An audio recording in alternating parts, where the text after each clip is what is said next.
Camel Robbie finally being revealed in probably one of the bloodiest bloodbaths we're going to talk about. I opened up 100 sneak preview packs, and I mean, like, we didn't do terrible. I mean, like, you guys will see the pack opening video for this, but like, spent like $100 on packs between me and my friends, and we pulled literally fucking nothing. I did better trading for cards than I did in the actual set, and you know what? I ended up with stuff like this. So I have a theory, alright? We're going to talk about that theory as we talk about Cybernetic Horizon, probably the shittiest set in Yu-Gi-Oh! In fucking like 5 years. Let's dig into this, shall we?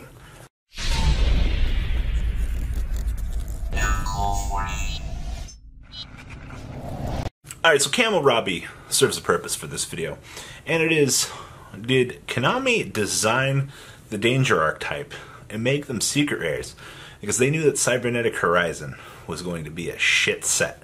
That's right, I said it. I think Cybernetic Horizon is fucking terrible for just the player base to be buying product up. Now, the exception to this rule is in the case of you and your friends buying sneak peek packs, you're supporting your locals. That's fine, alright? So here's the thing. You buy boxes of this set, you're probably going to fucking nig your asshole off. So here's the thing. So when I look at Cybernetic Horizon, the core set, there's nothing too much in there. The thing that draws my attention is the fact that the Danger archetype exists. The Danger archetype is very good. Self-replacement effects, drawing effects, things like that. I've already heard a lot of things that, no, Danger aren't going to be good. But here's what I'm worried about. If this set isn't bought up by a lot of people because it's fucking shit, then that means that these Danger cards are going to be good. I could potentially see us sitting on another Burning Abyss 2.0 and just incredible spikes later on down the line. Now I'm expecting these card prices to shift down once initial set release hits. Things like Bigfoot, things like fucking, oh god, Nessie, will probably drop down from where they are. I was thinking 30 to 40 projected prices for these things. Even with the special edition for this set coming out, like, who the fuck's going to want to buy this shit? Alright, you have one extremely good card in the set, and we'll talk about that in a little bit. But when you see this set, you think that Konami had, one, tried to redesign new Noble Knight support to make you want to buy the booster set, but that's not the point. So when you look at Dangers, first thing you say to yourself is, huh, if this set is really as bad as Robbie's saying it is, then maybe it's something worthwhile considering picking these cards up. Now, I've seen in Yu-Gi-Oh! In the past, now hear me out, this is the first wave of the support. This support's either going to go two ways. It's either going to go good or bad. You get it? You got a 50-50 here. You can flip the coin. If this ends up being another Burning Abyss, though, you're going to see things like the other ones from this set spike up because, one, nobody's going to want to open up the shitty set and try to play the fucking lottery. You know, your only other good secret for a return is Boral Sword. So, there's that. But this set is not very good. Alright, so there's that.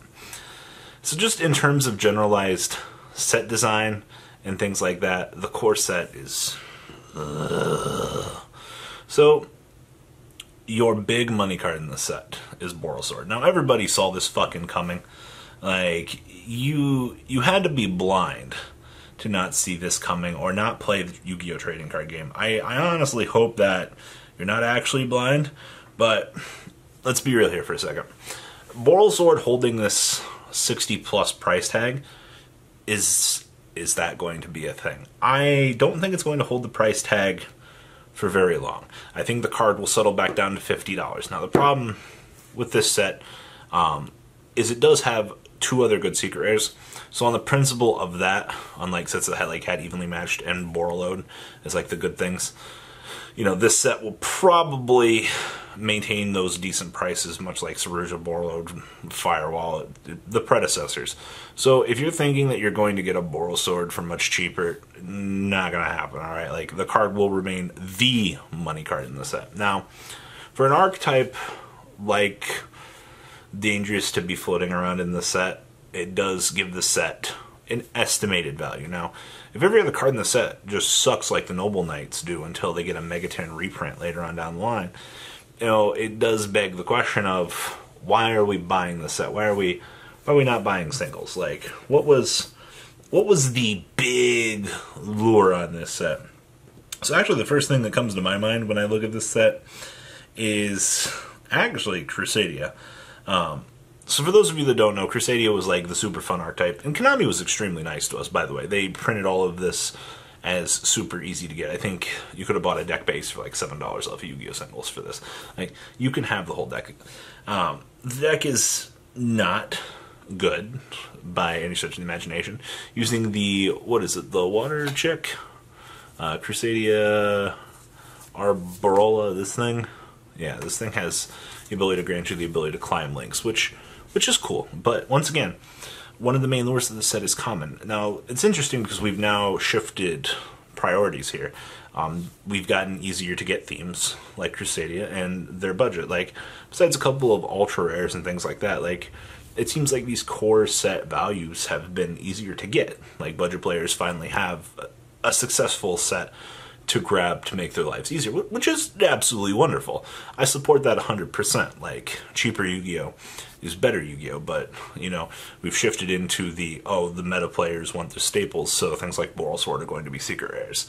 So, there is that.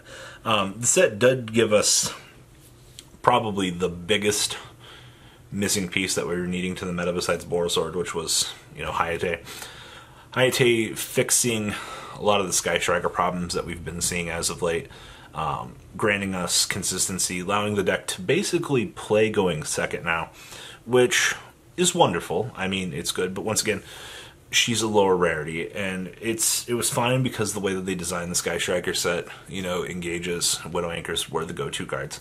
They made Shizune and Kagari massively easier to acquire, which is absolutely wonderful. It was what Konami deemed correct at the time. So there's no real repercussions for producing Hayate as a super rare. Everybody that has Sky Striker stuff should have a Hayate, but once again, we've reached that excess point of standard competitive player. Why do I want to buy this box when I could just buy the equivalent to what I need? You know, the key cards like Crusadias and whatnot are going to be cheaper than buying a box, and then it comes down to playing the lottery on pulling a Boral Sword and things like that. The point is, this is honestly one of the sets in the game that I don't think is worth gambling on. God, pack openings and gambling. I wonder how long until fucking we have to start putting notices on packs saying that, oh, you are gambling here. Ugh.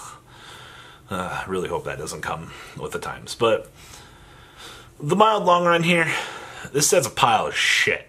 For the competitive scene, not so much. I mean, Boral Sword is fucking good. Crusadia helpers for climbing links, wonderful. I think the beginning stages of Danger coming out are absolutely wonderful. And even so much, you know, Hayate and things like that coming out. But, back to the original point in the video. The way that they designed the Danger monsters, they cast out the line with Bigfoot and Nessie. They gave them a very good draw card. Basically, it feels like these cards were designed to save this set. You know, there's only so much you can do with things like Crusadia, things like a Boral Sword, and even Hayate. Like, you already know what you're doing here. And, like, you don't want to offload all of your exclusives. I mean, you could have very well threw Needle Fiber in this set, and this set would have just... like, that would have been our community. But as long as Needle Fiber stays out of the game, then we don't risk, you know, Summon Sorceress endangering the game right now. But for the way that things are looking at this very moment in Yu-Gi-Oh!, the Danger archetype is going to remain a high rarity for pretty much all time between Ultras and Secret Rares. So you can definitely look forward to those cards taking up particular slots. There's more Noble Knight support on the way. I hope you don't think you were done with Noble Knights, which means, hopefully, hey Konami, we need a spell card that special summons a Noble Knight from the deck and equips a fucking spell card to it. You give us that support card, I guarantee you we can do something with Noble Knights. And until that time happens, Noble Knights are still going to remain what I like to call a pile of shit. The deck's still very fun, don't get me wrong. I've been an advocate pushing for Kaiser Coliseum to come back so people can explore the deck and have fun. You know, the combos that the deck can do are fine, but anytime that a format has a kaiju lurking around the corner, like your Artorias with 5 equipped cards looks really good in his true form, the kaiju turtle, or, you know, even his inner sticky self. So because of these existences and things like that, like, it's still Noble Knights. Like, stop beating around the bush. We know what we need. Rival of the Noble Knights would be a fantastic card, you know, or like Arms at Sword's Length or some shit like that, like at 1 with a sword. Like, you've got at 1 with a sword, I think it's already a card, but you got the idea of how these videos turn into a rant for better Noble Knight support. Fuck me, right? Well, that's all I got for this video. Turn on those bell notifications. Understand that I think there's a conspiracy theory going around right now. I think the Danger Archetype's only as good because these next few sets are going to suck ass. And just remember, I still don't own a Boral Sword. I'm probably in the same position as a lot of the other people in this game. I'm out. Peace. And always appreciate Camo Robbie. Interesting. The ride never ends, guys. Make sure you enable those notifications to get the latest videos that are being posted on this channel. Make sure you guys check out VanCole40 for my Cardfight Vanguard channel. And join me and House of Champions on the Zodiac Duelist TV Twitch stream. I will be interacting with our audiences. And please check out No Limit Gaming and LGTCG.com for the cheapest trading cards on the market. Thanks for watching, guys, and please have a good day.